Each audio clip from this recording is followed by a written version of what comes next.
To begin by recognizing the lands of the Pueblo people on which the sites of the Georgia O'Keeffe Museum stand.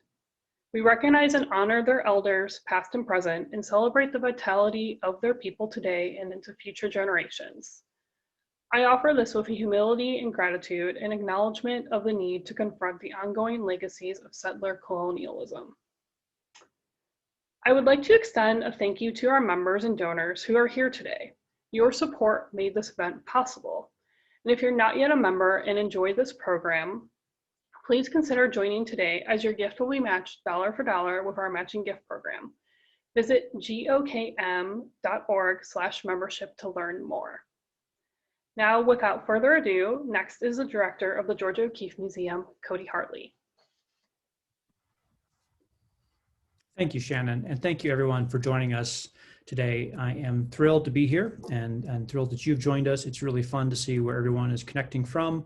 And I'm really excited to see a number of folks from Fisk, alum from Fisk, who are on the Zoom with us today, so thank you.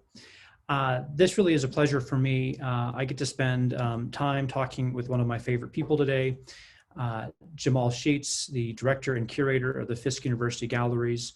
Jamaal and I got to know one another just a few years ago. A kind of mutual acquaintance connected us and led to a number of great conversations and has opened up some wonderful collaborative projects, and that's something we'll be talking about with everyone today. But again, it really is my honor to be able to share the virtual stage with Jamaal today. So we agreed we would keep the introductions relatively brief, so I won't belabor them. But we are going to just kind of jump in, and I'm going to ask Jamaal to really get us started by giving us a real great insight and oversight or overview of Fisk University and the Stieglitz Collection at Fisk. Oh, Jamaal, don't forget to unmute yourself. The dreaded mute trick. Sorry about that. Thank you, Cody.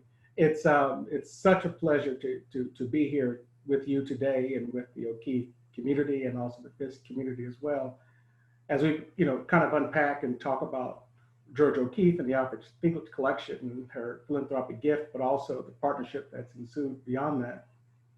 And so, as you suggested at the beginning, I'm going to attempt to share my screen and kind of talk a little bit about Fisk, the Alfred Stieglitz Collection, and then kind of, I guess we'll have a conversation a bit. I'm going to try to share my screen now.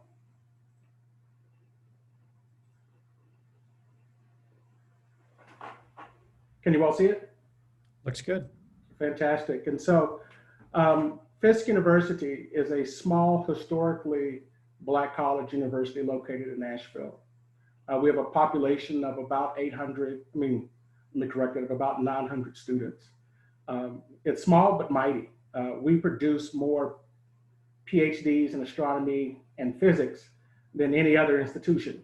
And we rank within the top 5 of producing MDs and researchers within the STEM field per capita.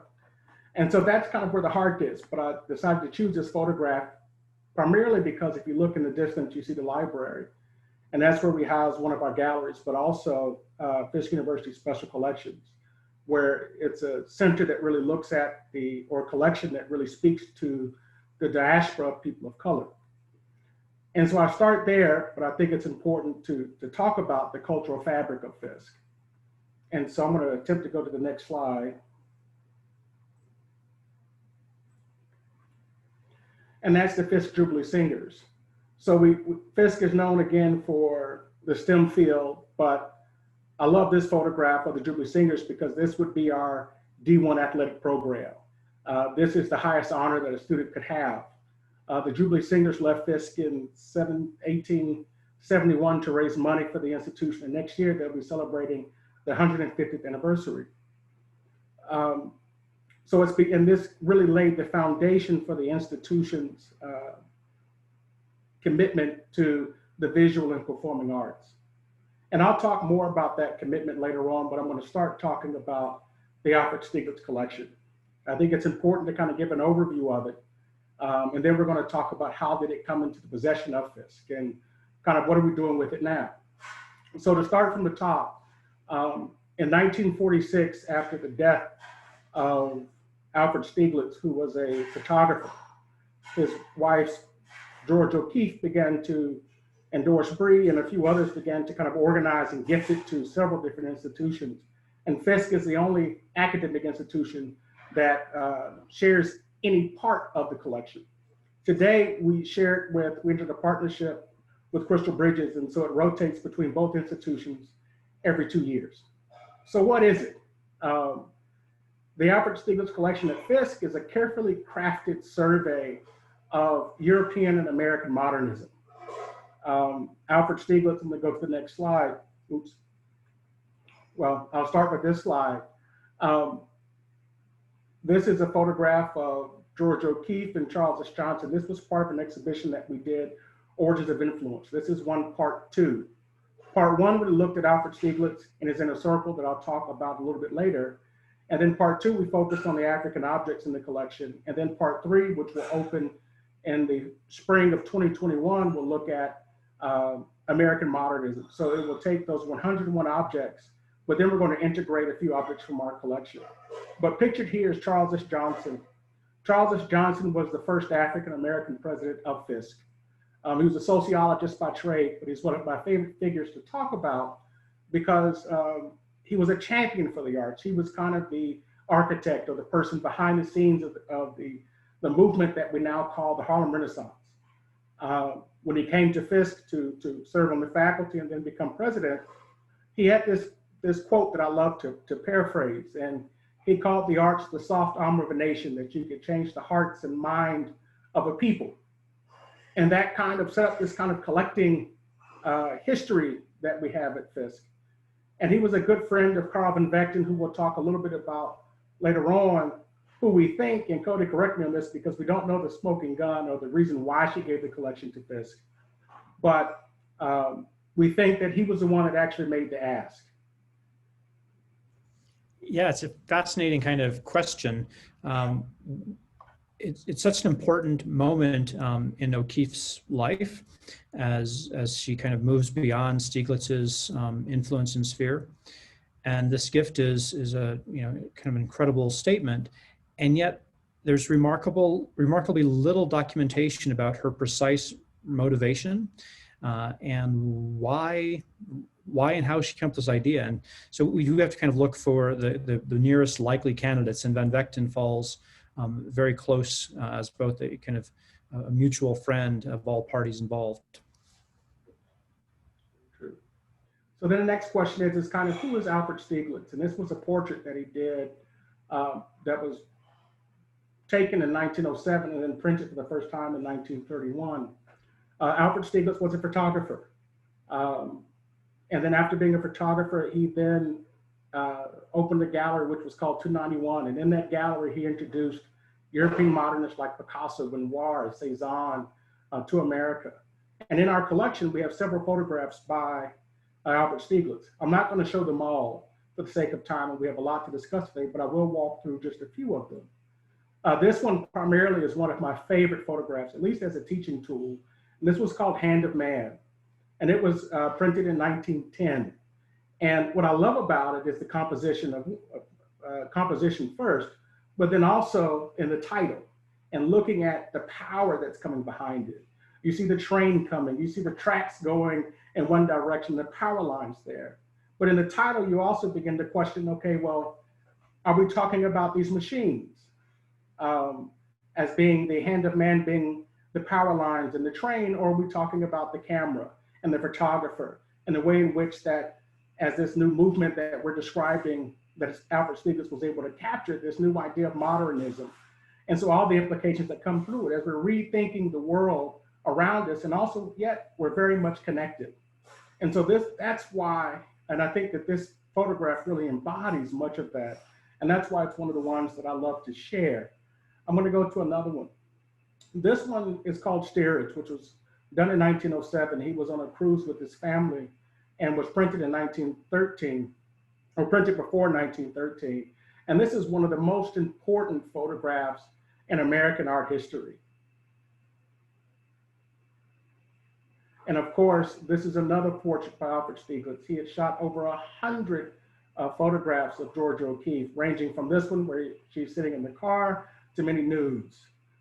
George O'Keeffe and Alfred Stieglitz were married until his death in 1946. But that's not it. I talked earlier about Alfred Stieglitz introducing European modernists. So this is one from Picasso. And this one is also by Renoir and Cezanne as well. Gino Severini.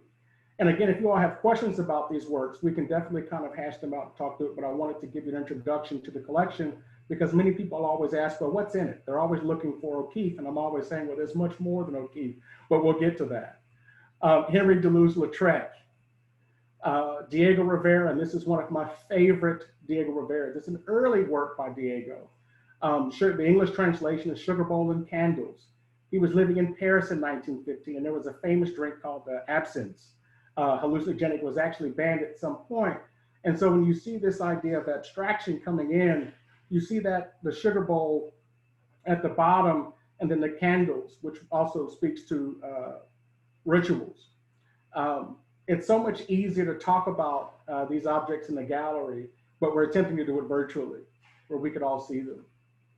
This is also another favorite of mine. This is by Florian Stettenheimer, a portrait of Alfred Stieglitz, which was done in 1928.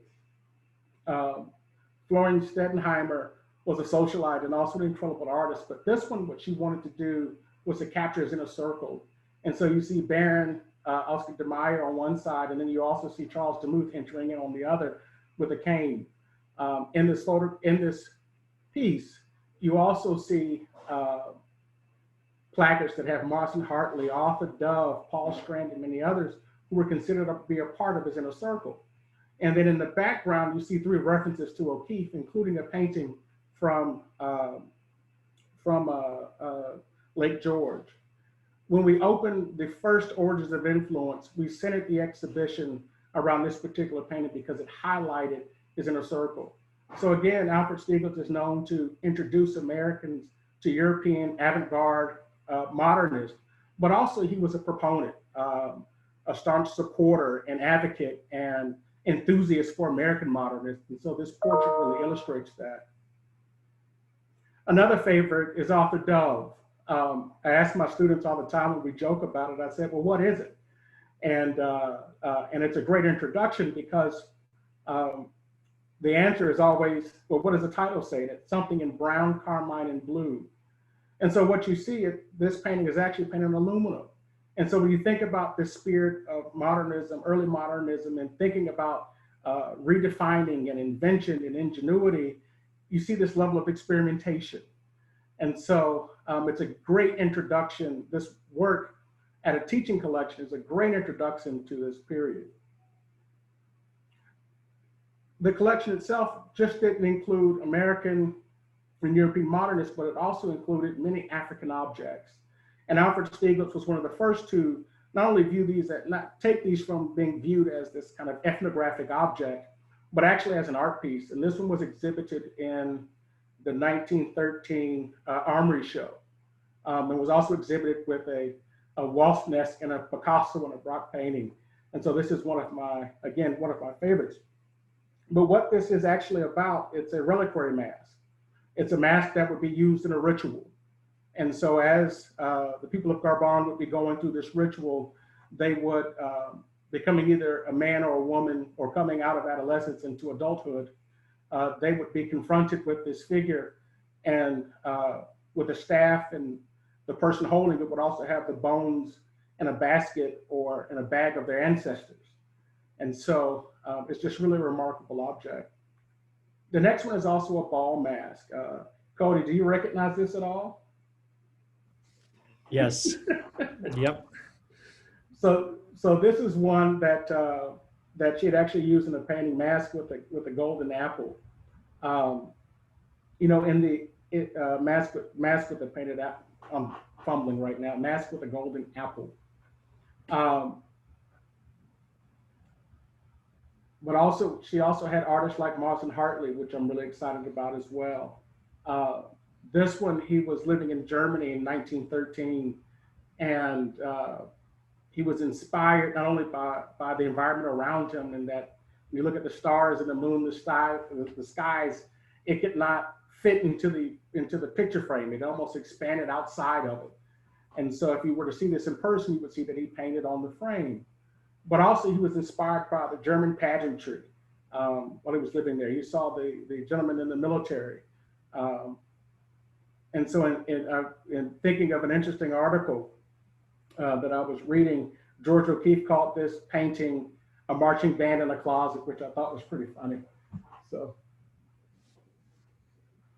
here's another painting. Now, out of the 101 works that are in the Alfred Stieglitz collection, 97 of them were from Alfred Stieglitz, and 4 of them were from George O'Keeffe. And so this is one. This is Charles Demuth, Cowlies and She Shells.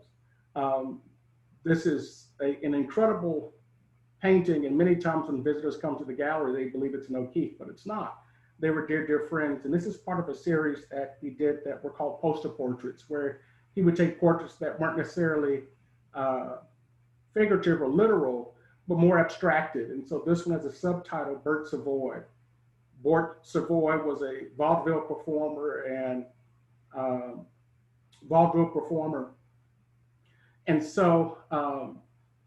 so this particular painting really speaks to his life. You know, the calla lily can both be seen as both a unisex or male and female. And so Charles Demuth had this really unique way of extracting kind of this hidden history or this hidden biography in this particular work. John Marin is also one of our great American watercolorists that are in the collection as well. And Charles Duncan, you know, it's interesting. I had my students do a research project and he was included in that. And this is one that I use all the time when I'm talking to my students about how they should use primary sources and don't rely on Wikipedia. And so I think it was maybe 2017, Wikipedia said the last remaining Charles Duncan painting was at the Whitney Museum. However, we've had one at Fisk since 1949. And so I had them send a rebuttal, and they quickly edited it. And now we get to the O'Keeffes. This is probably one of the most iconic images in our collection, the Radiator Building. Cody, do you want to chime in a little bit about this? Well, you know, I'm looking at all these images, and this is a great place to pause. I think what's remarkable is the quality of the collection, and the scale of the collection. And, you know, O'Keeffe made many gifts from the Stieglitz Collection, and there are institutions across the country that benefited. But the 3 largest gifts went to the Met, to Chicago, and to Fisk. And it wasn't just significant in terms of how much of the collection she placed at Fisk, it's the quality of the work she placed. And the examples you've shown are just, you know, give a good taste. It is a who's who of American modernism in that moment. And they're great examples. I mean, every one of those would be the pride of any institution or any collector. The Radiator Building, you know, I think a lot of people have mistakenly assumed that the collection at Fisk includes a lot of O'Keeffes. It really doesn't. It's not a collection of O'Keeffe artwork, but it does have a couple of choice examples, and this is as good as it gets for O'Keeffe's New York skyscraper paintings. This is one of those paintings that you study, you look at in reproduction for years, and then when you finally see it in person, it exceeds every expectation you could have. The radiant use of color and light, the incredible way in which she has captured the night in New York, and the way that these very new skyscrapers, you remember 1927, New York is just starting to become a vertical city. And she's both living in the clouds and painting these towering structures and doing it with just remarkable ability. So it is a true treasure, and I think it says so much about her desire to not just put a collection of work there, but to put a collection of exquisite artwork at Fisk. Absolutely. I mean, they spent a lot of time in carefully crafting and curating and piecing together to really form the basics of the collection of Fisk.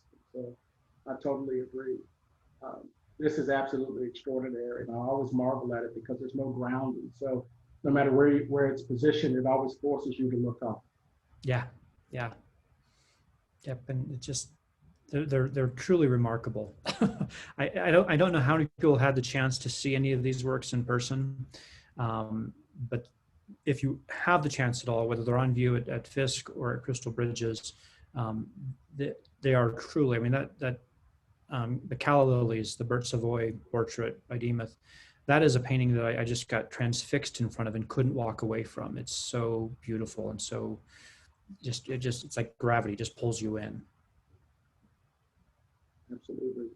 The one thing I'll say, and this is only just a snapshot of what's actually in the collection. So I will echo Cody's comments about I had a visitor wanted to visit on the O'Keeffe Triangle, which would be Crystal Bridges, Fisk, and the O'Keeffe Museum to really see the scope of her work and influence. This is another beautiful painting by O'Keeffe, The Flying Backbone. This too is one of my favorites, and I do apologize for the image being blurry. But what you see is the traditional southwestern landscape that you would see in New Mexico, and then also the sun-dried bones. And so this is one that I think really speaks to the work in the 1940s. It's also interesting when you look at the dates. You know, this is something she completes just before Stieglitz's death, of course. Mm-hmm. And so this is 44. He dies in 46. She works on distributing the collection through 49. This is also the same time as she is preparing to relocate to New Mexico permanently. And she paints another kind of great painting that's in our collection called Spring, just a few years later. After Stieglitz's death, and it also includes the landscape in the sky and a backbone and a few other, or a vertebra and a few other elements, her famous pedernal and some flowers. But they actually together create a really fascinating kind of set of bookends for this moment in her life. Absolutely.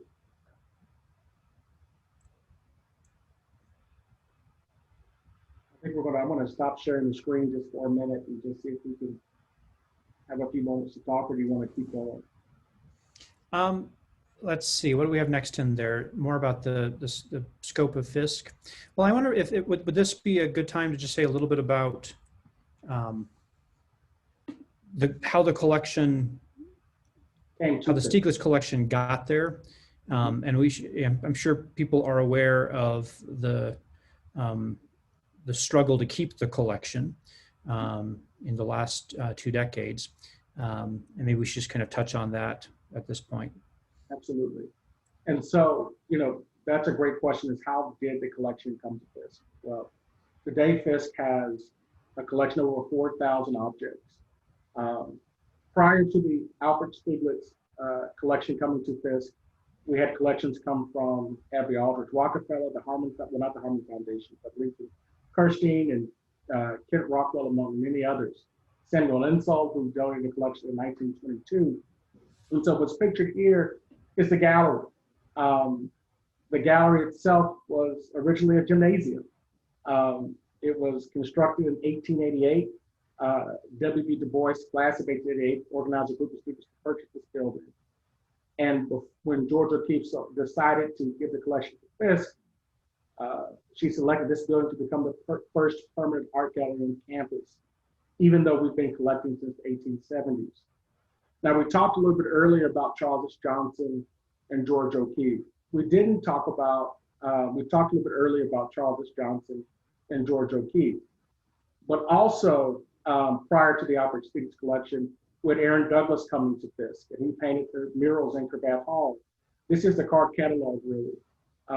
And this is just part of a 7-panel mural that really speaks, that has Adonis on one side and Apollo on the other.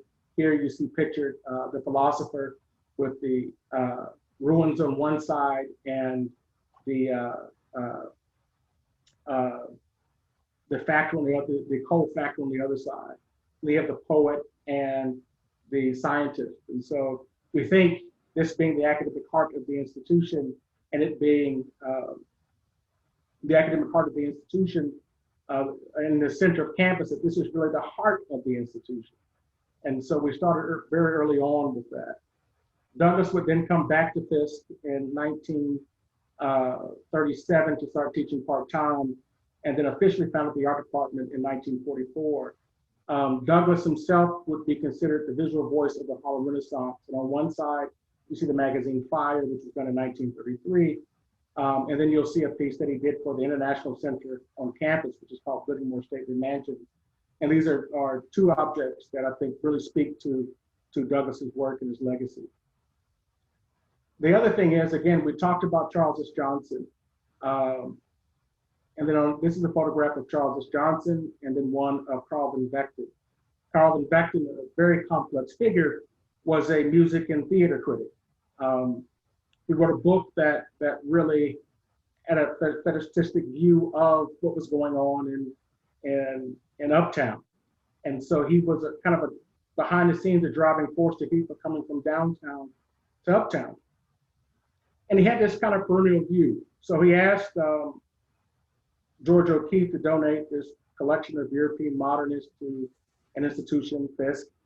But he would also ask African-American scholars to donate parts of their collection or their estate to predominantly white institutions. And so we think that it is perennial view that African-American scholars should be going to PWIs to research and study. For example, he suggested that James Weldon Johnson give his collection to Yale, and that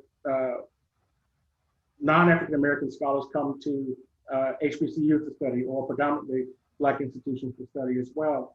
So we had this kind of perennial idea. Total sidebar, but it's slightly relevant. We did a show in 2017, Carl Van Vechten, Depth of Field. That show, in preparation for that show, Carl Van Vechten, I'm sorry, I'm fumbling. But Carl Van Vechten said that he had shot everybody from Osamu Noguchi to Matisse. And in that exhibition, we actually had all of that and more. What was interesting, though, is that we don't always talk about the relationships. We always look at the canon, and oftentimes that many African-American artists are excluded.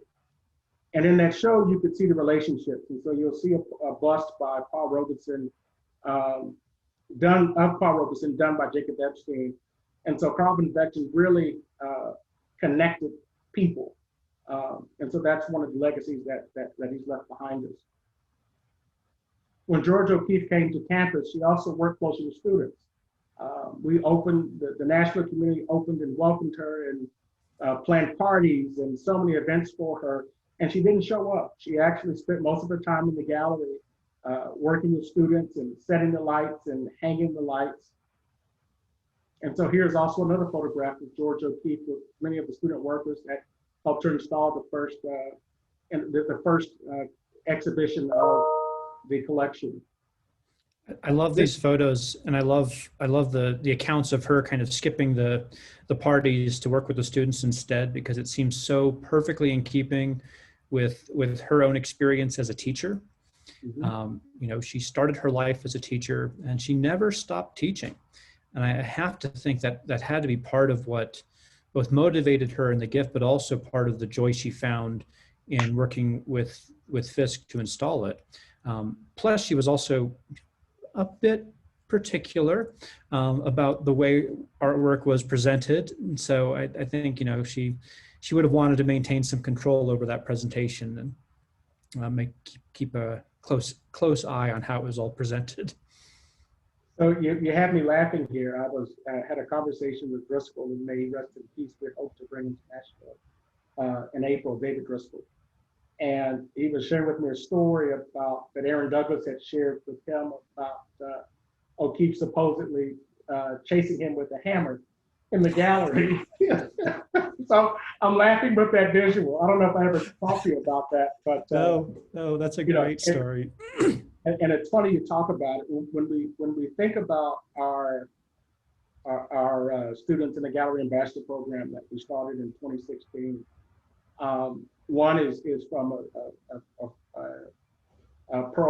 Carol Cresswell, who her mother was Pearl Cresswell, and this is Pearl Cresswell here.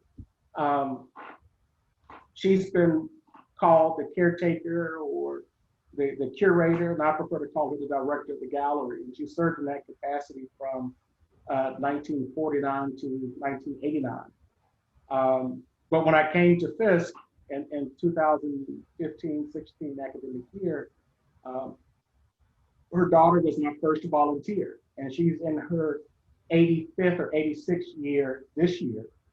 And I think I got most of my student volunteers because she was such an avid storyteller that they would just sit and listen to her.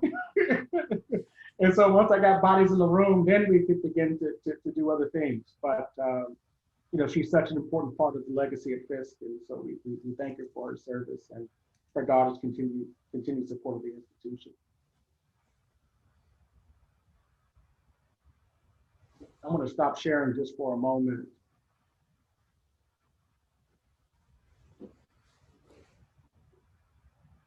I feel like that was a very quick run through of the collection. I feel like I may have skipped a bit, but again, that's just a survey of a survey. And so I hope that that you all have the opportunity to come visit us. And I know that you're opening soon. When are you opening, Cody? We are opening on the 25th. Fantastic. And we're opening again on the 27th. And so, and then in April of 2021, we're going to open Origins of Influence Part 3. That's fantastic. That's fantastic. Yeah, I know. We have had a couple of conversations. This has been a tough time to be, it's been tough for all of us in so many ways, but it's been a tough time to be the director of a museum space. And as we start to reopen, it's with the mix of excitement, but also some concern and anxiety that we do it right. So I think Jamaal and I both are eager to reopen, even as we are hesitant and cautious at the same time.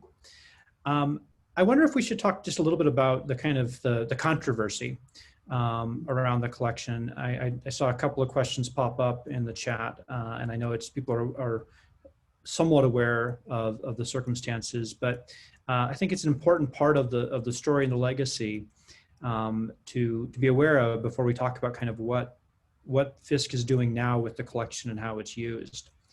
And you know, I think Jamaal and I both came to our respective roles after all of this was kind of wrapped up and settled. So we don't have any stake in this per se. And I know there are people out there who felt very passionately and very strongly about the issues I'm about to describe, not trying to be mysterious. And with all due respect, we're going to try to just kind of lay out a broad overview of what happened without a lot of emotional investment in it. But essentially, you know, George O'Keeffe made the gift to Fisk in 1949. Over, you know, the next 50 years, the collection, almost 50 years, the collection was overseen by Pearl Cresswell, used by the museum, or used by the gallery, used by the students and faculty. And then as we got into the 2000s, Fisk found itself facing some financial challenges, not unlike other schools. And like has happened in a lot of places, they looked at the art collection as a potential asset. And there was a proposal basically to try to sell some portion of the collection in order to raise funds to support Fisk's operations. The George O'Keeffe Foundation filed a formal complaint that it would be violating the original terms of O'Keeffe's gift, therefore invalidating it, and went on to claim that meant that the gift should be returned.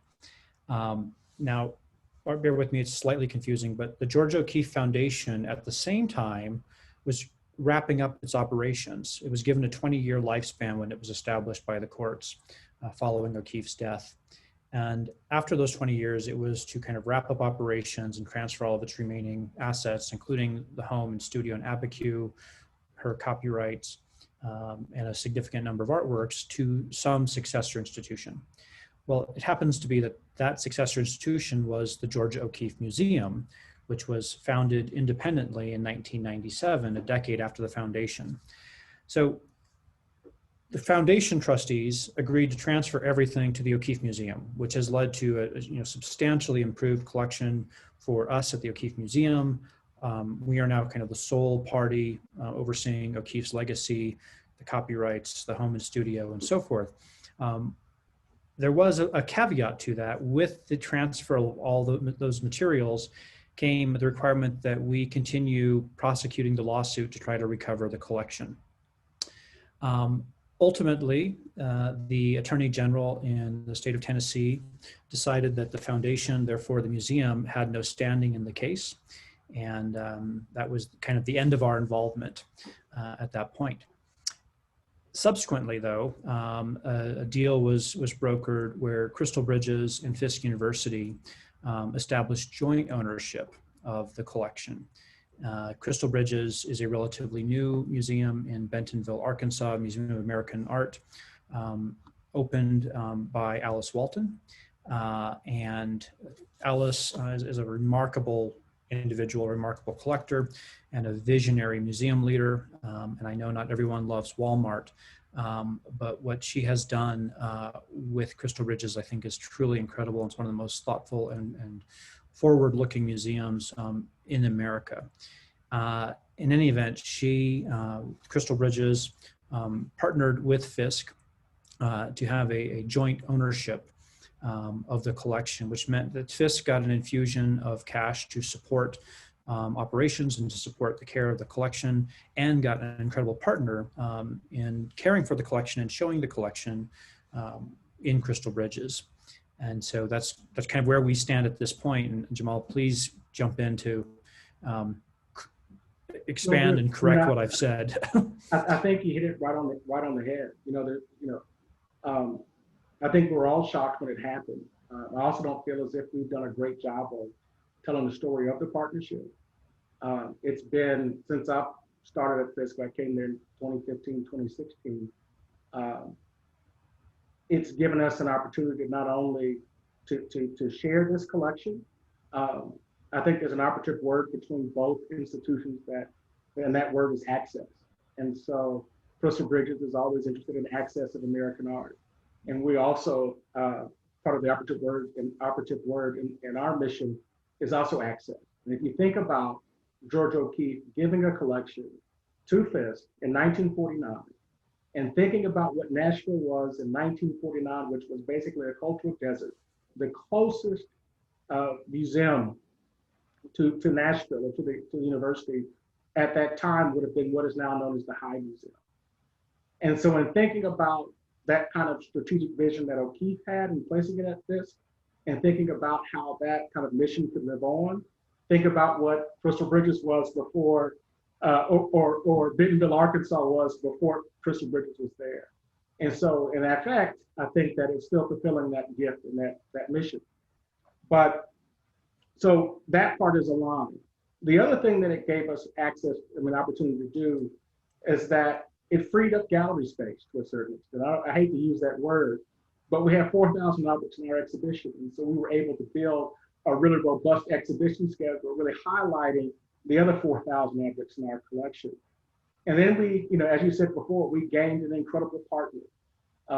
Many of the staff and my colleagues there, it's been such amazing to work with them. And we've deepened our relationships. One would be with the Fisk Museum Leadership Program, but then also with Art Bridges. And so those relationships are continuing to blossom. Absolutely. I was thinking of something that Alice Walton said at the time of the opening of Crystal Bridges. One of those kind of surreal moments. I was having barbecue on styrofoam plates and drinking wine out of a plastic cup, and Alice Walton walks in. And so that was the first time I met Alice. And I asked her a question that I'm sure 1,000 people had asked her already, but I said, Alice, why are you doing this? And I was working at the MFA Boston at that point. I had been outbid by her time and time again. There were a lot of us in the field that just felt like she was vacuuming up every painting in the country and none of us could compete. So there was some skepticism, as a mild way to put it, if not outright resentment. And she said, I believe children in Arkansas deserve to see great art. And I thought, I can't argue. I agree. And she didn't say it, but I can imagine O'Keeffe thinking something similar in terms of believing that the students of Fisk deserve to see and work with great art as well. Absolutely. There's certainly a parallel there. Matter of fact, I think she said that she would hope that it would inspire new ways of thinking. At least one of the quotes that we have from her. Yeah. Yep. Absolutely. So then I think that maybe that's a natural transition. You know, we at the O'Keeffe Museum, of course, we're out of the lawsuit. Things moved on. The partnership with Crystal Bridges and Fisk, that was completed in 2011, roughly. Yeah. So then, you know, fast forward, Jamaal and I meet about, what was that, 2015, 2016? 2016. Yeah. And start chatting, and both of us kind of know there's this lingering history and kind of tension from the past, and neither of us was interested in having any part of that. Just seemed like that was the perfect time to simply let the past go and focus on what was possible for the future. And we've had some really great partnerships as a result, and I think there's even more on the horizon for us. And so maybe we should talk a little bit about both the ways in which students at Fisk use the collection, but also then leading into the partnership that we've entered into. Fantastic. So I'm going to start sharing, try to share this PowerPoint again. And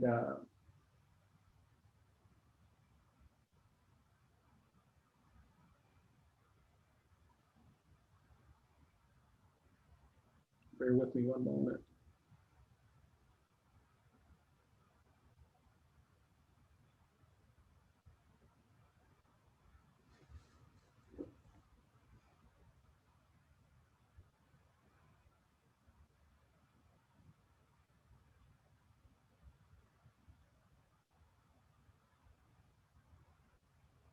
Is it presenting for you? Because it's not for me. It's still just showing the PowerPoint window.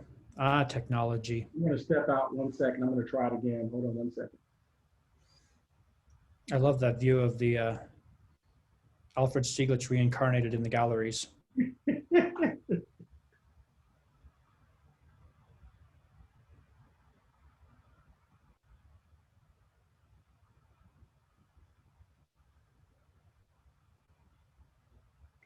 I don't know why this is not sharing with us right now.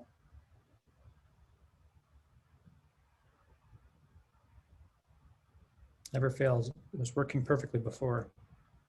There we go. There we go. And so the question is that, I guess the question you just asked is, what do we do with the collection? And so the first thing I'd like to say is we like to have fun with it. You know, we like to have fun with the collection. So pictured here is David Miller. He is an Alfred Stieglitz enthusiast. And so in the first and second iteration of Origins of Influence, we sent him the exhibition design, and he would choreograph, or he's a playwright, he would develop a play around the exhibition. And so he would be the one giving the tour.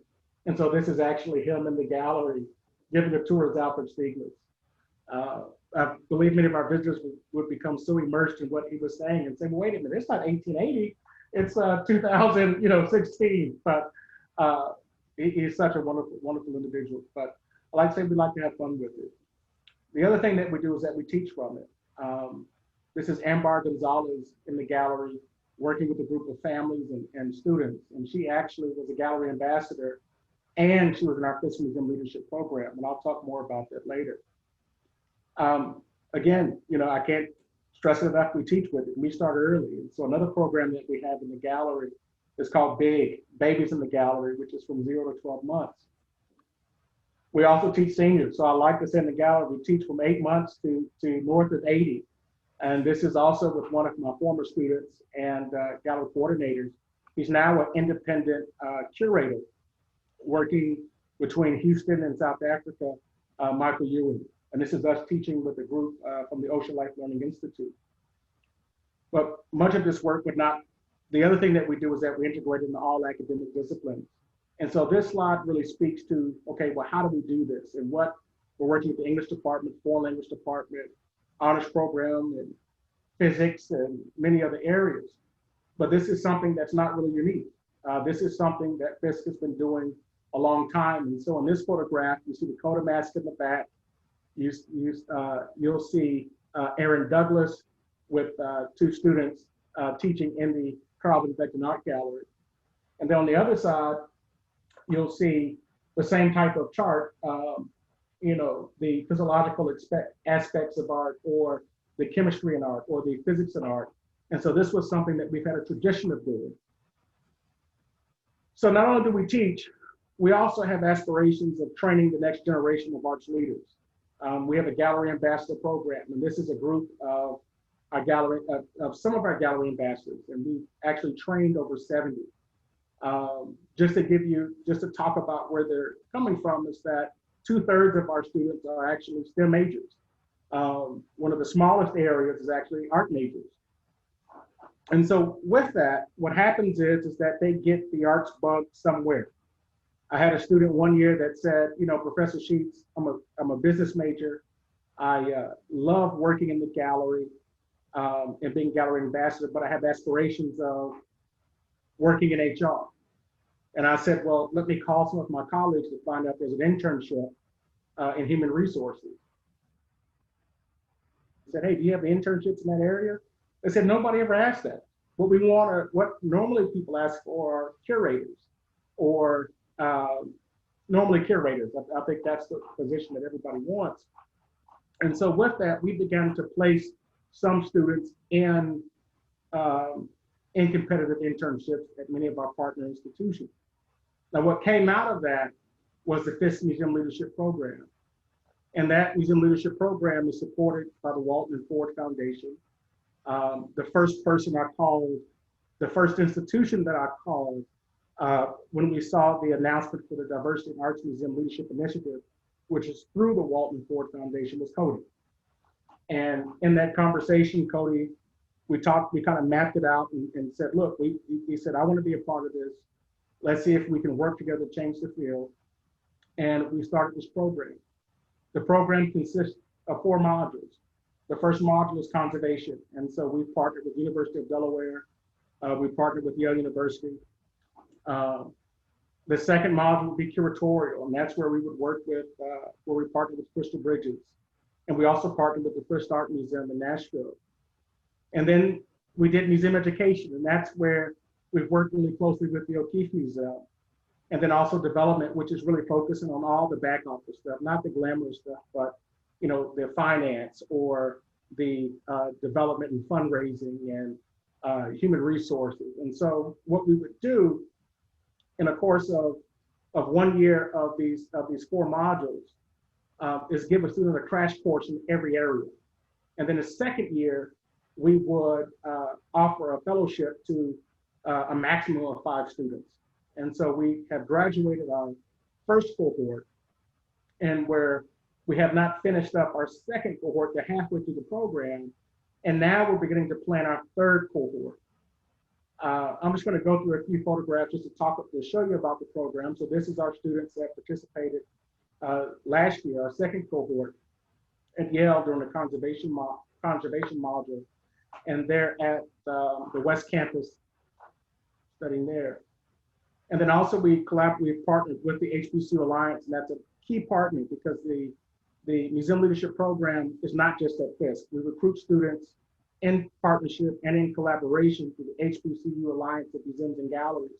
And they also host a whole host of other programs, and we all kind of coordinate and work together.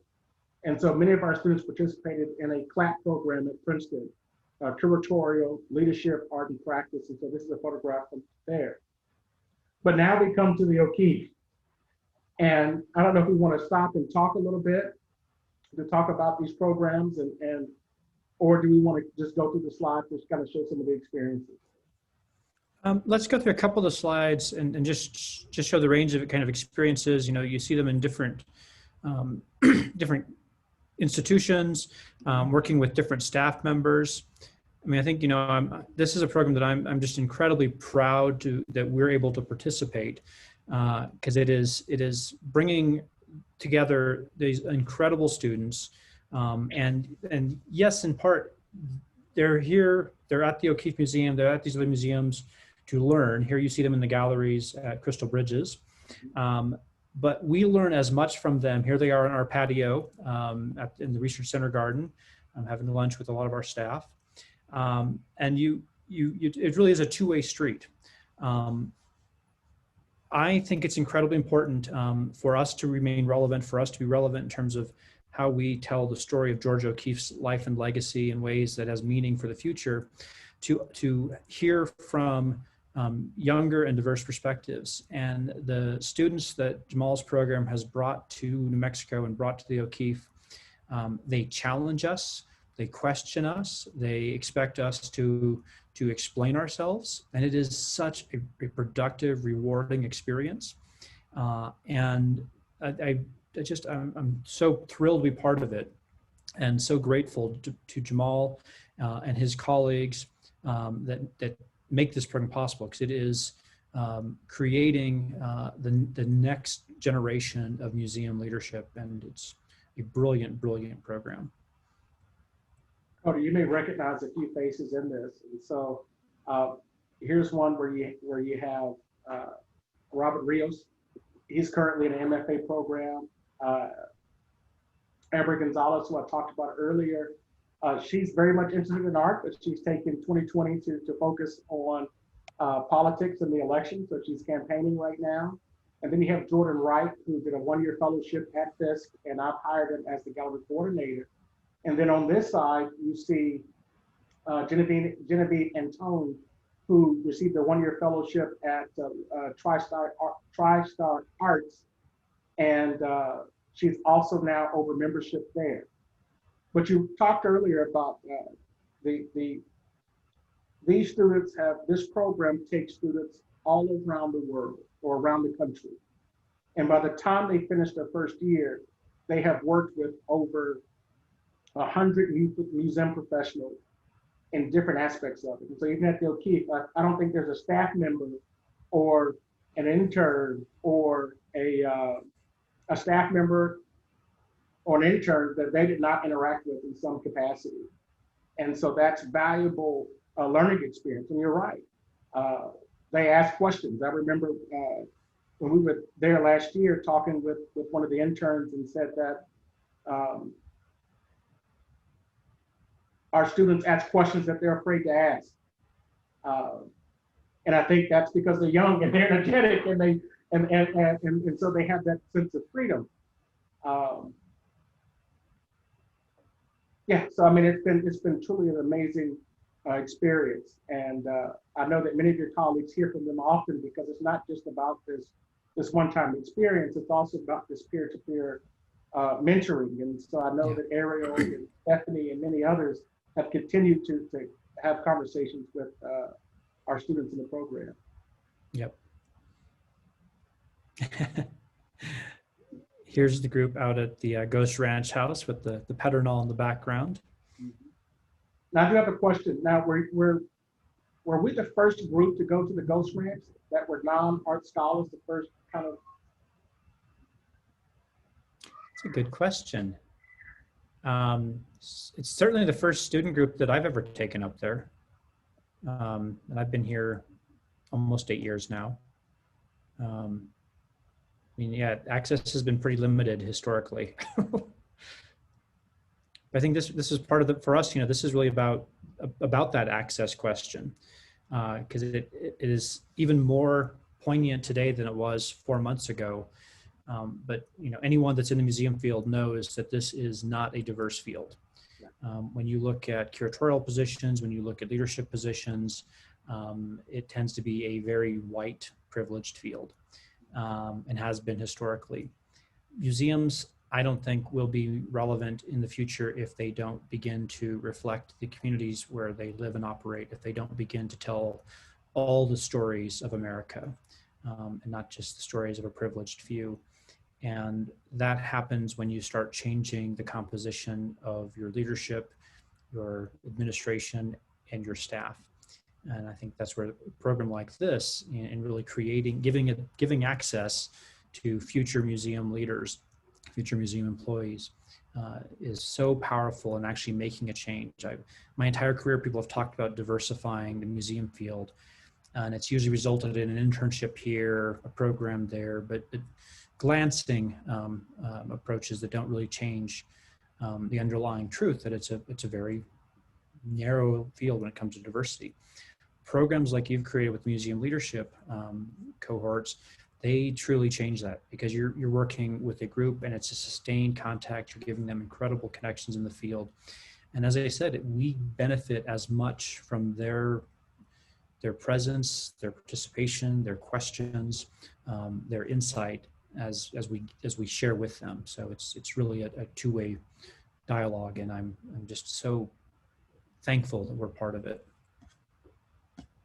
I know we are almost at our time, and we have not really been able to address many of the questions. I tried to answer some of them as I saw them coming up in the chat. And there were others along the way. I know some had to do with kind of the value of the collection, O'Keeffe's motivations in giving the collection, whether there are any tax incentives. And I don't really know what the tax laws were like in 1949. You know, she was settling in a state, and you know, didn't really have much to gain from it personally. But I don't have any insight into that question. I don't know if you know any more, Jamaal. I don't have any insight to that as well. Yeah, I should mention there's ongoing research. You know, the kind of questions of motivation and how and why O'Keeffe made the decision to make the gift have been looked at by a number of scholars. Currently, Nancy Scott from Brandeis is doing a lot of work. She's been here doing research. She's been there. She's been at Crystal Bridges. She's looking at a couple of different connections and angles, and I think we'll be publishing some of her work soon. She knows more than anyone I know about kind of what was happening and all of O'Keeffe's network at that point. So I think that will give us some fresh insight. But I think for me, what's most important is not what motivated her in the first place, but what Fisk has done with it. And that's where I think that she would be very gratified to see that it's continuing to be used for teaching. And there's more work to do. So this is only always. Yeah. And maybe we should end on that note as we come up to the top of the hour here.